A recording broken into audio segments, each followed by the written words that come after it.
자, 안녕하십니까. 12주차 강의 시작하도록 하겠습니다. 12주차죠. 자, 오늘 교재 316페이지 기초공 볼게요. 챕터 7의 기초공. 자, 기초, 기초. 자, 우리가 이제 건물이나 어떠한 구조물을 지을 때, 이 구조물과, 이 상부의 구조물과 이 집안을 서로 연결시켜주는 어떠한, 가장 밑바닥, 이 지표면과 가장 맞닿은, 가장 가까운 구조물을 우리가 기초라고 하죠. 기초. 기초가 튼튼해야지 상부 구조물을 잘 지탱할 수가 있겠죠. 자, 그래서 이거를 영어로 이제 그 파운데이션이라고 하는데 여자들 기초 화장한다는 걸 우리가 이제 파운데이션 그러죠. 그래서 기초를 영어로 파운데이션이라고 합니다. 자, 그러면은 기초의 정의에 대해서 먼저 알아보도록 할게요. 316페이지. 자, 기초의 정의. 이거 뭐야? 기초의 정의.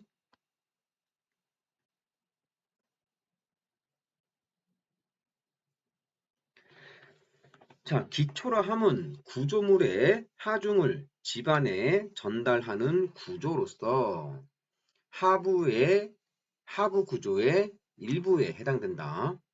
하부 구조는 교각 또는 교대 등과 같이 상부 구조로부터 하중을 직접 받는 구체와 하중을 집안에 전달하는 죄송합니다. 잠깐 끊겼어요. 하중을 직접 구체와 하중을 집안에 전달하는 기초로 구분된다. 자, 기초의 구분 조건 한번 읽어볼게요. 어차피 여러분들 이거를 좀 숙지를 하고 계셔야 합니다. 자, 상부 구조로부터 받은 하중을 집안에 전달하는 기초는 다음과 같은 조건들을 구비하여야 한다. 첫째, 안전하게 하중을 지지할 것. 당연한 얘기죠. 기초에 작용하는 상부 하중에 대한 집안의 지지력은 필요하고도 충분한 안전율을 가져야 한다. 두 번째, 치마량이 허용치를 초과하지 않을 것. 당연한 얘기죠. 치마란 하중에 의한 기초 집안의 변형이며 기초 및 그 상부 구조뿐만 아니라 인적 구조물까지도 전침하와 불등 치마에 의하여 피해를 입지 않을 정도의 값을 초과하여서는 아니 된다. 지지력에 대하여 충분한 소요의 안전율을 가지고 있을 뿐만 아니라 또한 치마량도 허용치를 초과하지 않는 집안의 허용 진해력 이내라 하며 단순한 허용 지지력과 명확하게 구분하여야 한다. 자, 여러분들이 좀 용어 좀 알고 있어야 돼요. 자, 지지력. 자, 지지력. 자, 여기서 이제 지지력이라고 하는 거는 이제 집안이 버티는 힘을 우리가 지지력이라고 해요. 지지력. 자, 그런 다음에 자, 봅시다. 우리가 이제 집안이 어느 정도 이렇게 여기가 이제 치마량이 되고 여기가 치마량이 되고 이제 여기가 이제 어떠한 하중이 되겠죠. 하중. 그래서 우리가 집안의 지지력을 이제 테스트할 때는 이러한 그래프가 형성돼요. 이렇게 쭉 기쳐갔다가 갑자기 이렇게 파괴되는 이러한 그래프가 형성이 되는데 자, 여기 우리가 허용할 수 있는 지지력 우리 이 지지력의 극한값은 어디가 되는 거죠? 극한값은 여기가 되겠죠. 요쯤이 되겠죠. 그래서 우리가 요것을 얼티미트 극한 그래가지고서 QU라고 표시를 해요. QU. 자, 그 다음에 자, 우리가 이제 이 지지력을 허용할 수 있는 지지력. 우리가 이제 건물을 올릴 수 있는 최대 지지력에 맞게끔 우리가 건물을 지어서는 안 되겠죠. 그쵸? 굉장히 불안해지겠지. 그러면은 요것을 허용할 수 있는 지지력이 얼마냐, 건물을 지을 수 있는 지지력이 얼마냐, 요것을 우리가 대부분 토질에서는 3배를 해줘요. 3분의 1배 해준다. 그래서 3분의 QU 되는 지점이 뭐다? QU 되는 지점이 우리가 허용할 수 있는 지지력이다. 그래서 allow 허용하다. 그래서 QA 이것을 우리가 이제 QA라고 표현을 해줍니다. 그래서 지지력은 극한 지지력, 집안이 버틸 수 있는 극한 지지력을 우리가 QU라고 얘기를 하고, 그다음에 허용할 수 있는 설계하 중에 되겠죠. 그것을 3분의 QU만큼 해준 지점이 허용 지지력이다. 허용 지지력은 allow 그래가지고 QA로 표시한다. 그래서 여러분들 요거를 좀 잘 이해를 하고 계셔야 됩니다. 자, 그 다음에 3번 충분한 근입 심도를 가질 것. 자, 충분한 근입 심도라 함은 동결, 융해, 건조, 수분 등의 반복에 의한 계절적인 용적 변화를 받는 토층보다도 밑에 있으며, 또한 유수에 의한 세굴, 지하 수위의 변동, 장래의 근적 공사 등에 의하여 구조물이 손상을 받지 않는 최소 한도의 기초 저면의 심도를 말하며 일반적으로 동상 깊이 이하에 있다. 자, 기초는 상부의 구조물을 지탱하고 있기 때문에 기초가 부실하면 이게 상부의 영향까지 당연히 영향을 미치겠죠. 자, 그러면 이 기초가 막 얼었다, 녹았다 이렇게 반복적으로 하면 기초가 굉장히 약해지겠죠. 그래서 그것을 방지하기 위해서 어느 정도 동상 깊이 이하의 기초를 설치하는 게 당연한 거죠. 그렇다고 지하 수위에 있는 데다가 기초를 설치하면 안 되겠죠. 이러한 것들을 고려해서 기초의 근입 심도를 따져 주어야 한다. 자, 네 번째, 시공이 가능하고 경제적일 것. 기초 자체의 시공이 기술적으로나 경제적으로 가능할 뿐만 아니라 인접지에 피해를 주지 않아야 한다. 시공할 때 인접지에 미치는 피해로서는 굴착과 배수에 의한 집안 침하 또는 구조물의 변이, 균열, 파손 등이 주된 것이며, 말뚝의 타입 등으로 인한 소음, 진동 등의 공해도 이에 해당된다. 그냥 한 번씩 참고하시면 되겠습니다. 자, 기초 형식의 선정 조건 볼게요.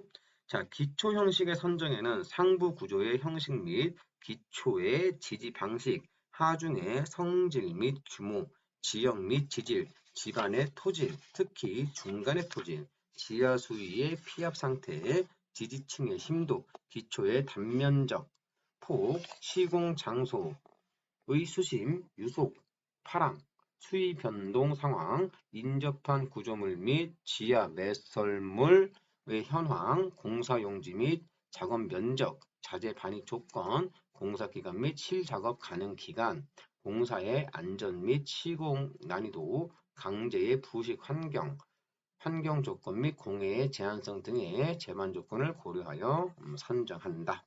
자, 그 다음에 317페이지에 보시게 되면 기초 형식의 분류 및 특징이라고 있습니다. 뭐 어려운 게 아니니까 한번 훑고 넘어갈게요.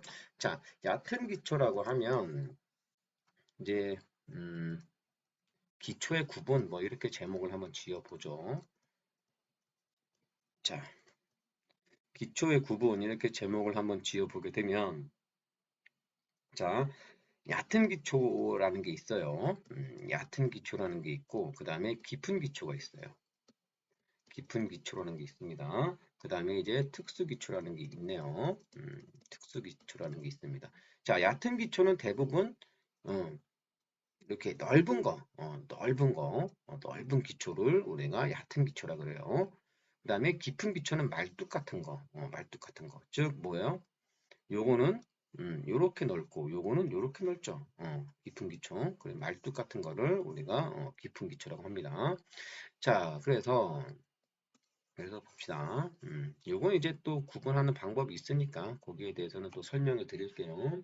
자, 얕은 기초를 우리가 뭐다? 하중과 이 상부의 기초를 상부의 하중을 직접 집안에 전달하는 기초로서 이것을 뭐다? 직접 기초라고 하죠. 직접 기초라고 합니다. 자, 직접 기초에는 확대 기초라는 게 있고, 그 다음에 전면 기초라는 게 있어요. 그 다음에 확대 기초에는 이제 독립 확대 기초, 복합 확대 기초, 캔틸레버식 확대 기초, 연속 확대 기초라는 게 있습니다. 자, 볼게요. 자, 확대 기초에 확대 기초는 여러분들, 자, 318페이지 그림 7.2를 보시게 되면, 그림 7.2를 보시게 되면 이제 직접 기초의 종류라고 해서 나와 있죠. 상부의 하종을 직접 집안에 전달하는 기초를 직접 기초라고 합니다. 자, 그래서 거기 이제 확대 기초를 보시게 되면, 이제 독립 확대 기초, 우리가 흔히 표현하는 이런 것을 독립 확대 기초라고 하고, 그 다음에 연속 확대 기초, 요 기둥에 요게 이렇게 있어서 요게 하나 기둥 있고 요게 하나 기둥 있는 거. 그걸 연속 확대 기초라고 합니다. 그 다음에 이제 캔틸레버식 확대 기초라는 게 있고요. 그 다음에 복합 확대 기초라는 게 있어요. 그 다음에 전면 확대 기초라는 게 있습니다. 자, 그래서 그런 게 있고, 자, 그 다음에 깊은 기초 같은 경우는 이제 말뚝 기초, 그 다음에 케이슨 기초라는 게 있어요. 그래서 말뚝 기초는 이제 우리가 흔히 여러분들 막 길 가다 보면은 큰 트레일러에 이렇게 그 전봇대 같은 거 이렇게 싣고 가는 거, 굉장히 큰 전봇대 같은 거 싣고 가는 거 보셨죠? 그게 말뚝이에요, 말뚝. 전봇대도 하나의 말뚝이죠. 그래서 말뚝에는 프리캐스트 말뚝, 기성 말뚝, 공장에서 생산되는 말뚝, 그 다음에 현장 타설 말뚝, 요거는 현장에서 타설되는 말뚝이죠. 그런 게 있다. 자, 그 다음에 케이스는 오픈 케이슨 기초와 앞기 케이슨 기초가 있다. 그 다음에 특수 기초는 강간널 말뚝 기초, 그 다음에 지하 연속벽 기초가 있다. 그렇게 여러분들이 좀 이해를 하고 계시면 되겠어요. 자, 직접 기초 볼게요. 자, 직접 기초의 형식으로는 독립 확대 기초, 복합 확대 기초, 캔틸레버식 확대 기초, 그 다음에 연속 확대 기초 및 전면 기초 등이 있으며 일반적으로 기초의 폭, 우리가 이제 기초의 폭을 요걸 B라고 B. 기초의 폭을 B. 기초의 근입 심도를 우리가 DF라고 할 때 근입 심도를 DF예요. DF라고 할 때 이 기초의 폭이 근입 심도보다 큰 경우 1보다 큰 경우를 우리가 B보다 자, 요게 근입심도보다 큰 경우를 우리가 직접 기초라고 부른다. 즉 B분의 DF가 1보다 작은 경우인 경우를 우리가 직접 기초라고 합니다. 자, 318페이지 읽어볼게요. 지표면에서 얕은 지층의 허용 진해력이 충분한 지반이 있을 경우에는 그 지상층에 구조물의 기초를 설치하여도 무방할 것으로 생각되지만 우수에 의한 쇄골, 동상 등의 우려 때문에 상당한 깊이까지 터파기를 하여 기초를 설치하여야 한다. 특히 연약 지반이 있는 경우에는 지반의 개량 또는 안정 처리를 시행한 다음 기초를 설치할 때도 있다. 자, 그 다음에 이제 말뚝 기초 볼게요. 자, 말뚝 기초에 대해서 좀 설명 좀 드릴게요. 자, 말뚝 기초는 뭐냐면, 자, 여기가 이제 연약층이고, 예를 들어서요. 여기가 이제, 사질층이에요. 사질층이다. 자, 요 연약 지반을 처리를 어떻게 못 하겠어. 그럴 경우 어때요? 그럴 경우에는 요렇게 말뚝으로 여기다가 뭐 어떠한 기초를 지을 수는 없으니까 이렇게 말뚝으로 해가지고 요 말뚝 위에다가 이렇게 건물을 지을 수도 있겠죠. 그죠? 그래서 이 상부의 구조물을 요 말뚝을 통해서 이 집안에 전달시키는 단단한 집안층에다가 전달시키는 것을 뭐라 그런다? 말뚝 기초라고 한다. 그렇게 이해를 하고 계시면 되겠습니다. 자, 그러면 아까 B분의 DF가 1보다 큰 경우를 우리들이 직접 기초라고 했고, 그러면은 B분의 DF가 뭐예요? 1보다 큰 경우를 뭐라 그런다? 우리는 말뚝 기초라고 한다. 뭐 그렇게 어렵지 않게 구분할 수 있겠죠. 자, 318페이지 읽어볼게요. 말뚝 기초. 자, 평야부, 하천, 퇴적층, 해안 지대 등과 같이 견고한 지층이 지표면으로부터 깊은 곳에 있고 구조물의 하중이 비교적 큰 경우에는 보편적으로 말뚝기초를 적용하는 것이 경제적일 때가 많다. 말뚝기초를 시공법상으로 분류하면 프리캐스트 말뚝, 그 다음에 기성,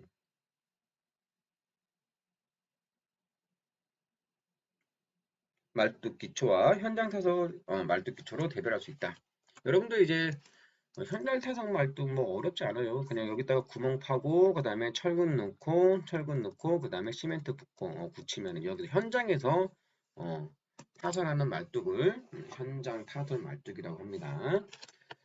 자, 프리캐스트 말뚝 기초. 자, 기성 말뚝인 프리캐스트 말뚝은 옛날에는 주로 나무 말뚝을 사용했으나 재질의 특성상 신뢰성이 낮고 치수의 제약 및 목재의 품기 등으로 점차 그 수요가 감소하여 현재는 뭐다? 공장에서 제작하는 프리캐스트 말뚝이다. 프리캐스트 콘크리트 말뚝은 현장에서 제작되는 것은 드물고 대부분이 공장 제작이므로 품질이 균일하고 공급량이 풍부하여 널리 보급되고 있다. 강말뚝은 주로 공장에서 가공된 강간 말뚝이 사용되고 있으나 흙막이공 및 물막이공 등과 같은 가설 비용으로는 현강의 H말뚝 또는 강널 말뚝 등이 사용되고 있대요. 자, 현장 타설 말뚝 기초. 현장 타설 말뚝 기초는 일반적으로 대구경의 말뚝 단면이 소요되는 굉장히 단면이 큰 대구경 단면이 소요되는 기초에 시공되며 특수한 경우에 적용되는 취향공법과 인력굴착공법을 제외하고는 기계굴착공법이 널리 적용되고 있다. 근래에는 굴착기 제작사에서 여러 가지 기종의 굴착기가 개발되고 천공된 공벽의 보호 방법도 발전되어 이게 무슨 얘기냐면 자 우리가 어떠한 구멍을 뚫는 거를 천공이라고 하죠. 그러면은 어때요? 요 공벽 여기서 막 흙이 떨어지고 막 이러겠죠. 그러면은 공벽을 보호하는 어떠한 공법이 필요하단 말이에요. 그걸 얘기하는 거예요. 자, 공법들이 지만 조건과 환경 조건에 따라 시공되고 있다. 그러나 이들 많은 공법들은 대체적으로 올 케이싱 공법, 그 다음에 리버스 공법. 자, 올 케이싱 공법은 뭐냐면 케이싱, 강광 같은 거를 여기다가 이렇게 끼워주면 공법이 뭐 무너지거나 이런 게 어때요? 뭐 상관없겠죠. 요 강간 같은 거, 이렇게 끼워주는 강간 같은 거를 우리가 케이싱이라고 합니다. 리버스 공법, 어스드릴 공법 등. 자, 이런 거는 여러분들이 유튜브에 한번 찾아보세요. 세 가지로 구별된다. 치안 공법은 최근에는 주입 기술의 발달에 힘입어 개발된 공법으로 무서운 무진동, 무공해 공법으로 주목을 받고 있다. 자, 그 다음에 케이슨 기초. 케이슨 공법은 철근 콘크리트재의 상자를 제작하여 그 내부의 지반토를 굴착함으로써 지중해 침설하는 공법이다. 통상 사용되는 굴착기계로 굴착할 수 있도록 상하가 트인 구조가 오픈 케이슨이며 케이슨의 하부에 2m 정도의 높이로 천정을 설치하여 작업실을 만들고 그 내부에 물을 압축 공기로 배제한 후 인력으로 굴착하는 것을 뉴매틱 케이슨이라고 한다. 요거는 좀 이따가 한번 요거는 이제 케이슨 공법 같은 경우는 제가 이 영상 끝나고 동영상으로 붙여 드릴 테니까 그것을 참고를 하시면 되겠습니다. 자, 그 다음에 뭐 특수 기초는 그냥 넘어갈게요. 자, 320페이지 기초 굴착 공법. 320페이지 기초 굴착 공법. 자, 3.1 기초 굴착 공법의 종류. 직접 기초를 설치할 경우에 기초의 구비 조건으로서 최소 한도의 근입 신도를 확보해야 하므로 필연적으로 상당한 깊이까지 지반을 굴착하여야 한다. 이때에 지하수위 굴착 연약 지반의 굴착 연약 지반의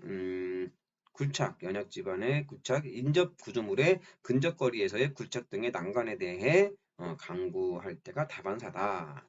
그래서 육상굴착 하면은 이제 전면적으로 파내는 것을 전면굴착이라고 하고, 전면굴착은 이제 번면이라는 거는 사면을 얘기하는 거예요. 번면이라는 거는 사면을 얘기하는 겁니다. 그래서 번면 굴착공법, 또 흑막의 굴착공법이 있죠. 자, 번면 굴착공법이라는 건 뭐냐면 이런 식으로 파는 거예요. 이런 식으로 요걸 이제 주변에 뭐 건물이 없다거나 이럴 때 요렇게 파는 것을 번면 굴착공법이라고 하고, 근데 만약에 건물이 이렇게 있어. 그러면은 번면을 둘 수가 없겠죠. 그러면은 이렇게 흑막이 H빔을 끼워서 널말뚝을 설치를 한 다음에 이렇게 막아서 여기 건물 주변에 건물 같은 게 있을 경우에 이렇게 막아서 파내는 거, 이것을 흑막이 굴착공법이라고 해요. 자, 그 다음에 이제 부분 굴착공법은 뭐냐면 어차피 파야 되는 건 이만큼인데 거기 뭐 아일랜드 커트 공법, 트렌치 커트 공법 그런 게 있죠. 그런 건 뭐냐면 요렇게 이제 집안이 있으면 여길 먼저 파내거나 아니면은 뭐 여길 파고 나머지를 뭐 요 그러니까 요렇게 있으면 여길 판 다음에 나머지를 파는 뭐 요런 거 아니면은 여기를 먼저 판 다음에 요 나머지를 여기를 파고 뭐 이런 거예요. 요런 것을 아일랜드 커트 공법, 트렌치 커트 공법이라고 합니다. 자, 그래서 여기에 대한 부분도 영상으로 붙여드릴게요. 자, 수중굴착, 물막이 굴착공법, 수중굴착공법. 그래서 준선공법이 아니라 준설공법이에요. 준설. 준설에 대해서는 저번에 한번 설명드린 바 있죠. 자, 3.2 기초굴착의 공법의 특징. 자, 번면굴착공법. 거기 번면굴착공법은 안전한 번면구배를 형성하면서 필요한 심도까지 굴착하는 공법으로 인접한 장애물이 없으며 지하 수위가 굴착 계획선보다 깊고 집안이 지나치게 연약하지 않으며 소유의 기초폭에 비하여 되메우기 토량이 너무 많지 않아서 경제적으로 굴착할 수 있으며 기계와 시공이 가능한 경우에 이 굴착공법이 용이하다. 장점은 흑막이 공이 불필요하다. 흑막이 공이 필요 없죠. 작업 공간에 제약을 받지 않으므로 중기 작업의 능률이 향상된다. 그 다음에 본체 구조물의 시공에 제한이 없다. 단점은 자 번면만큼의 용지 면적이 추가로 필요하다. 연약 집안에서는 부적합하다. 당연하죠. 그 다음에 지하 수위가 높은 경우에는 부적합하다. 네 번째, 굴착 토량 및 지체움 토량이 많아진다. 자, 그 다음에 두 번째, 흑막이 굴착공법. 뭐, 번면 굴착공법은 그렇게 어렵지 않죠. 두 번째, 흑막이 굴착공법. 자, 번면 굴착공법을 적용하기 어려운 경우, 이 번면 굴착공법하고 흑막의 굴착공법이 여러분들 평상시 시공에도 많이 쓰이는 방법이죠.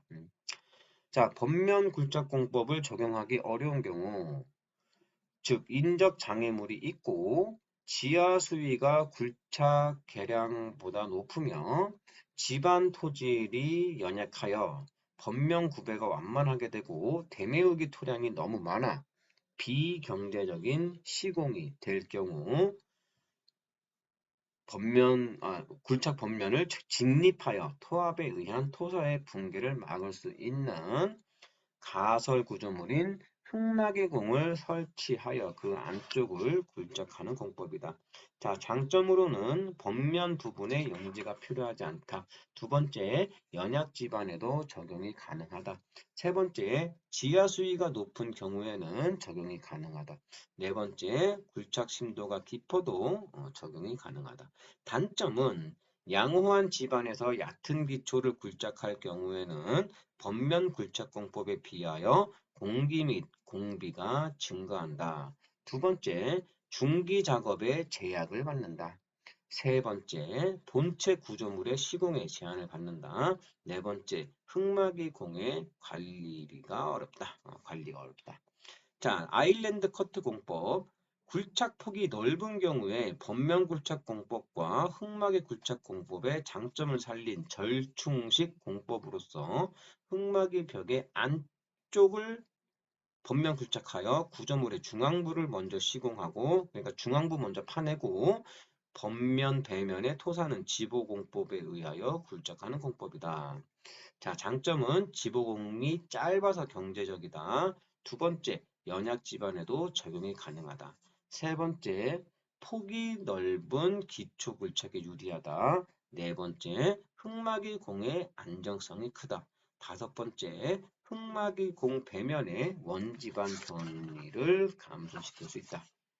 단점으로는 흑막이 공의 연장이 길어지므로 불경제적이다. 두 번째, 본체 구조물을 분할 시공함으로 공기 및 공비가 증대된다.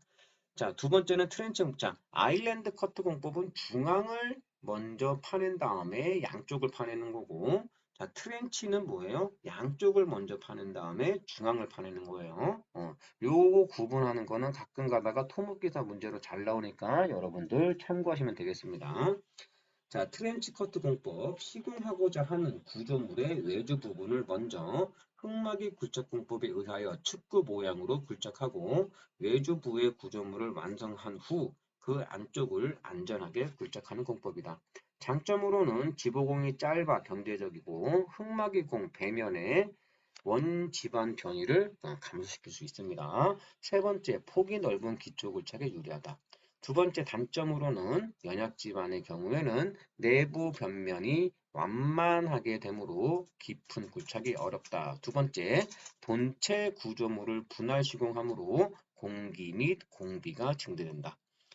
자, 물막이 굴착공법. 물막이 공은 하천, 호수, 해안 등지에서 수중에 축조하는 가설 구조물로서 시공할 용지의 주위를 물막이 공으로 포위한 후 그 내부를 배수한 다음 육상부와 같은 방법으로 공사를 시공한다. 물막이 공의 적용은 일반적으로 10m 깊이까지는 경제적이라 할 수 있으나 그 이상의 깊이에서는 기술적인 어려움이 있다.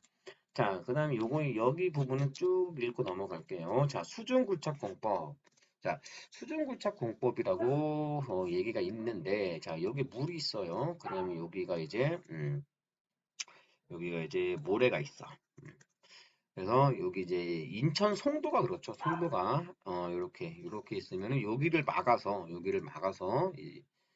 물을 빼낸 다음에 여기에다가 이제 흙을 채워서 이렇게 만들어 가지고 여기에다가 이제 건물을 세운 거죠. 그래서 여기에다가 채울 흙이 없단 말이야. 모래나 이런 게 없으면은 여기에 있는 모래를 갖다가 이렇게 하면 되겠죠.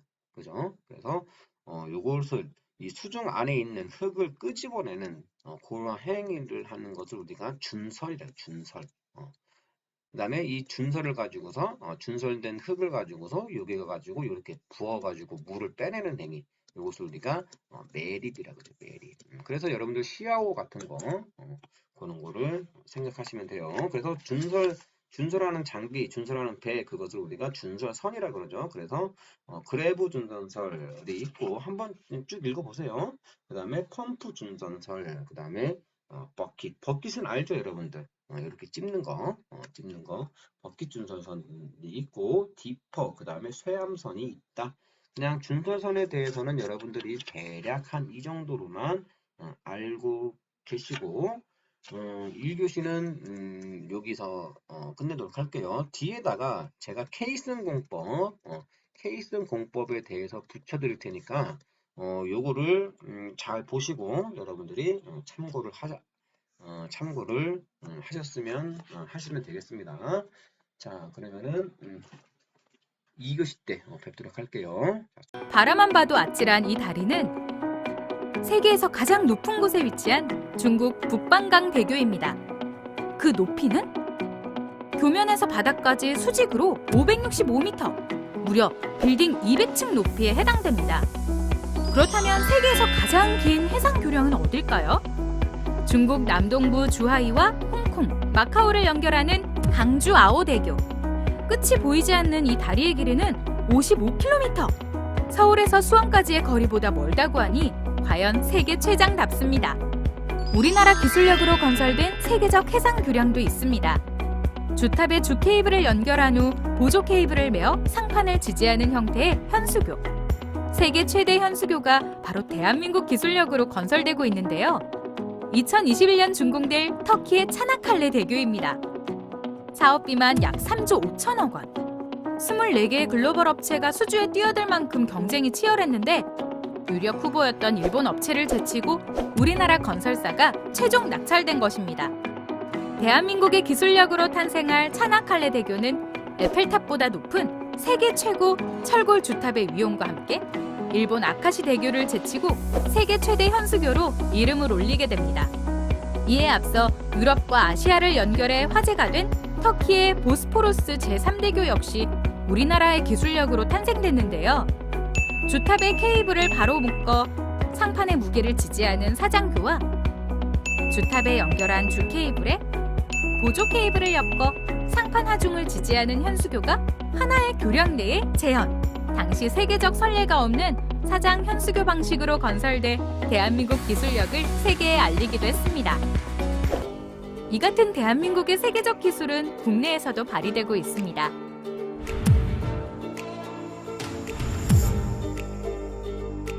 (1004개의) 섬으로 이루어진 신안에 건설되어 이름 붙여진 천사대교. 공사 기간만 총 3,122일. 건설 공사 인원 총 80만 명. 총 사업비 5,814억 원. 국도 77호선의 연장선인 국도 2호선으로 신안 앞해읍과 안태면을 이어주는 천사대교는 국내 최초 사장교와 현수교를 하나의 교량에 배치했습니다. 우리나라 대표적 사장교로는 국내 최장교량인 인천대교가 있는데요. 부산의 아름다움을 더하는 광안대교와 여수와 광양을 잇는 이순신대교는 현수교의 대표적 사례라고 할 수 있습니다. 이 두 가지 형태를 하나의 다리로 만든 것이 바로 천사대교입니다. 복합교량은 고도의 기술이 필요한데 천사대교는 이러한 기술력으로 교량 역사의 기념비적이라는 찬사를 받고 있습니다. 주탑과 상판을 케이블로 직접 연결하는 사장교는 경제적이면서 미관도 뛰어난데요. 천사대교의 사장교는 두 개의 주탑 길이가 다른 고저주탑 방식으로 건설됐습니다. 이 중 고주탑 길이가 195m로 고저주탑 사장교 중 세계 최대 높이, 또 콘크리트와 강재를 같이 사용한 국내 최초의 복합 사장교로 구조 효율성을 높였습니다. 이뿐만 아니라 이중 케이블, 유선형 박스를 배치하고 상하부 일체인 라멘 방식을 적용해 내풍에 대한 안정성을 극대화시켰습니다. 46,000톤을 지지하는 사장교의 주탑 기초는 31m의 깊은 수심에 적합한 직경 3m의 현장 타설 말뚝을 적용했고, 주탑 시공은 타워 크레인과 이동식 거푸집을 통한 기계화 공법으로 신속하고 안전하게 건설될 수 있었습니다. 또 바람이 닿는 단면을 최소화하는 PWS 케이블을 적용해 풍하중을 25% 줄였습니다. 현수교는 주탑 간격이 넓은 긴 교량에 적합하고 바람에 강한 것이 특징인데요. 천사대교의 현수교는 주탑이 2개인 일반 방식과 달리 주탑 3개를 배치해 세계 최초 해협을 횡단하는 다경간 현수교로 건설됐습니다. 약 43,000톤의 연직 하중을 지지하는 현수교 주탑은 직경 3m의 현장 타설 말뚝을 역순환 굴착 공법으로 설치하고 거푸집을 자동으로 설치하는 오토클라이밍 폼을 통해 본체를 시공했습니다. 교량 상판 거더는 해상 크레인을 이용한 인양 공법과 케이블에 설치된 리프팅 장치를 이용한 직하 인양 공법을 적용해 완성했고, 접속교는 내구성이 우수하고 해상 환경 피해를 최소화할 수 있는 연속 압출 방식의 ILM 공법으로 시공했습니다. 천사대교는 이렇게 우수한 건설 공법과 아름다운 경관으로 올 대한민국 국토대전에서 대통령상을 수상했는데요. 무엇보다 천사대교 건설 시 중점을 둔 것은 바로 안전성입니다. 우리나라 3대 강풍 지역에 세워지는 만큼 2차원 풍동 실험, 독립 주탑 실험, 3차원 전교 모형 실험 등 각종 실험과 수치 해석을 통해 태풍, 지진 등 자연재해에 안전할 수 있도록 건설되었습니다. 이뿐만 아니라 지난해 9월 흔들림 현상을 막는 제동 장치를 추가 설치해 안정성을 더하고 실시간 모니터링을 통해 안전관리에 주력을 다하고 있습니다. 대한민국의 해상교량 역사를 다시 쓴 천사대교. 이로써 신안, 암태도 등 4개의 섬이 육지화되었고 15개의 섬이 해상교량으로 연결되었습니다. 또 기상 악화로 한 해 110일 이상 백길이 끊겼던 섬에는 끊기지 않는 길이 열렸고 배로 1시간 걸려야만 갈 수 있던 곳을 자동차로 단 10분 만에 갈 수 있게 됐습니다. 지역 주민의 생활 불편을 개선하고 전남 서남권의 관광, 휴양산업 발전의 문을 연 천사대교. 그 길이 지금 우리를 기다리고 있습니다.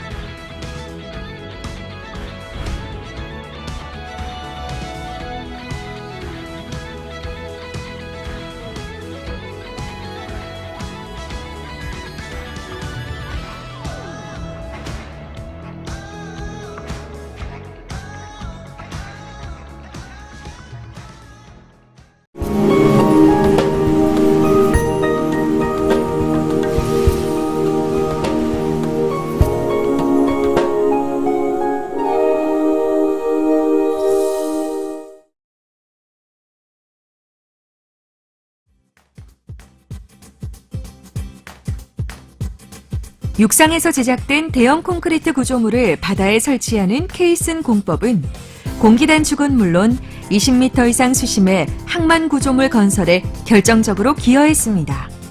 하지만 여기에도 간과할 수 없는 문제점이 있습니다. 바로 초대형 태풍에 의한 이상파랑, 지진 해일 등으로 인한 활동 파괴죠. 케이스는 내부가 비어있는 철근 콘크리트 구조물입니다. 일반적으로 설치 후 모래와 사석을 채워 고정시키죠. 케이슨과 케이슨 사이는 10에서 20cm의 간극이 형성되어 사실상 파랑에 대해 각 케이스는 독립적으로 저항합니다. 따라서 설계파 이상의 파랑이 내습할 경우 밀려나거나 넘어지게 되죠. 설령 회전하여 케이슨 간에 마찰이 생긴다 해도 이 경우 면과 선이 만나는 상황이라 응력이 집중되어 케이슨 측벽이 파손될 확률이 매우 높아집니다. 현재 방파제 안정성을 높이기 위해 인접한 케이슨을 연결하는 다양한 인터로킹 기술이 연구되고 있는데 그중 한국해양과학기술원 박우선 박사팀이 개발한 오픈셀 케이스는 안정성은 물론 경제성까지 높아 관련 업계에 관심을 받고 있습니다. 이것은 기존의 일반적인 케이슨입니다. 인접면이 두꺼운 벽으로 마감된 폐쇄된 형태입니다. 이에 비해 박우선 박사팀이 개발한 케이스는 양쪽 끝이 개방된 오픈셀 형태를 띠고 있고 벽체도 슬림합니다. 이 개방면은 이웃한 케이슨과 만나 새로운 공간을 형성합니다. 여기에 사석을 채우면 사석 간의 마찰력으로 인해 강력한 인터로킹 효과가 발생하죠. 인터로킹으로 연결된 케이스는 부분적으로 집중된 파랑의 힘을 방파제 전체로 분산시켜 특정 케이슨의 활동 파괴를 예방합니다. 사석을 이용한 인터로킹 방법은 또 다른 이점을 가지는데 외력이 증가해 케이슨이 밀려날 상황에서 내부의 사석들이 먼저 변형을 일으키며 응력을 감소시키므로 결과적으로 케이슨의 안정성을 높이는 효과까지 거둘 수 있죠. 연구팀은 오픈셀의 효과를 극대화하기 위한 몇 가지 설계 방향을 제시하고 있습니다. 첫째, 케이슨 길이의 확장을 통해 공사비를 절감하고 둘째, 오픈셀 하부 개방을 통해 케이슨의 안정성을 제고하며 셋째, 오픈셀 내부에 전단 벽체를 둠으로써 오픈셀 벽체의 안전성을 확보합니다.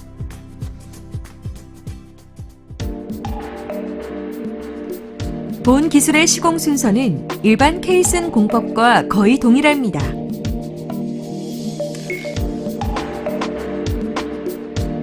설치 지점에 지반을 보강하고 사석 마운트를 설치한 후 제작된 케이슨을 이송해 거치합니다. 오픈셀 접속부에 사석을 채워 시공 중 안정성을 높인 후 모래 사석 등을 이용해 속체험을 하고 상치를 설치하면 공사가 완료되죠.